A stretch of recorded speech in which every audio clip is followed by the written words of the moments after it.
இயேசுவில் எனது அன்பிற்குரியவர்களே, உங்களுக்கு என்னுடைய இதயம் கனிந்த வாழ்த்துக்கள். வணக்கம்.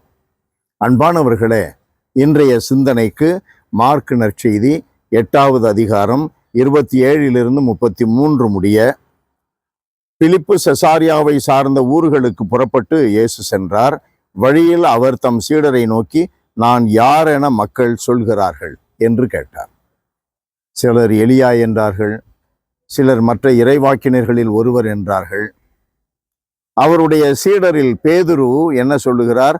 நீர் மெசியா என்று உரைத்தார். மெசியா என்றாலே என்ன பொருள்?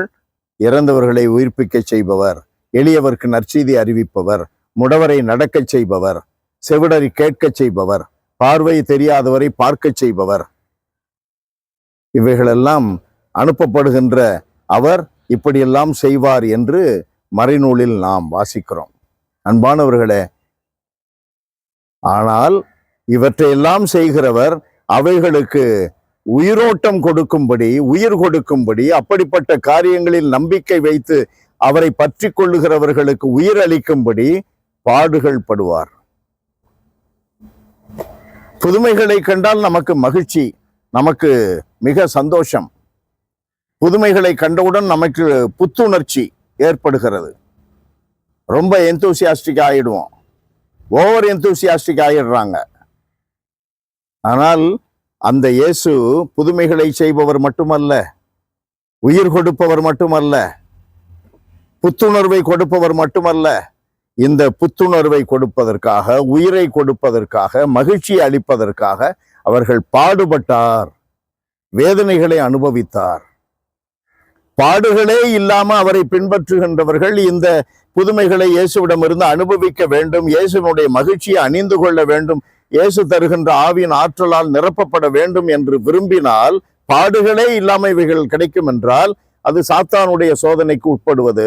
இயேசு சொல்லுகிறார், பேதுருவிடம் சொல்லுகிறார், இந்த துன்பங்கள் உமக்கு வேண்டாம் என்று இயேசுவை அவர் கடிந்து கொண்ட பொழுது இயேசு கடினமாக பேதுருவை கடிந்து கொள்கிறார். சாத்தானே, அப்பாலே போ, உன்னுடைய கருத்துக்கள் மனிதனுடைய கருத்துக்கள், துன்பம் இல்லாம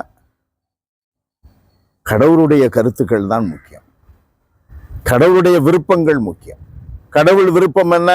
நாம் உண்மைக்கு சான்று பகர, அன்புக்கு சான்று பகர, இயேசுவை அறிவித்து அதன்படி மக்களை ஆண்டவர் பக்கமாக கொண்டு வர நாம் பாடுபட வேண்டும், பாடுபட வேண்டும். அன்றாடம் வருகின்ற துன்பங்கள் என்ற சிலுவைகளை சுமக்க வேண்டும், நம்மை மறுக்க வேண்டும். அன்பு நிறைந்த எங்கள் ஆண்டவரே, உம்மை போற்றி புகழுகிறோம், தாழ்மையோடு ஆராதிக்கிறோம். ஆண்டவரே, துன்பம் கலவாத இன்பத்தை சுவைக்கக்கூடிய ஆர்வம் எங்களில் பெரும்பாலோருக்கு இருக்கிறது. அது சாத்தானுடைய தூண்டுதலால் வருகிறது என்பதை உணர்ந்து கொள்ள எங்களுக்கு அருளை தாரும். துன்பங்கள் பல பட்டு உயிர்த்தெழுதலை இயேசு எங்கள் தலைவர், எங்கள் குரு ஏற்றுக்கொண்டார் என்பதை உணர்ந்து, துன்பங்கள் வழியாகத்தான், இடுக்கான பாதை வழியாகத்தான் எங்களுக்கு மீட்பு, அப்படித்தான் எங்களுக்கு உயிர்ப்பு என்பதை உணர்ந்து வாழ்க்கையில் வருகின்ற துன்பங்களை, சிலுவைகளை சுமந்து கொண்டு உண்மையுடனும் அன்புடனும் நீதியுடனும் இயேசுவை பின்பற்ற எங்களுக்கு அருளை தாரும். இயேசுவின் நாமத்தில் ஜெபிக்கிறோம் பிதாவே.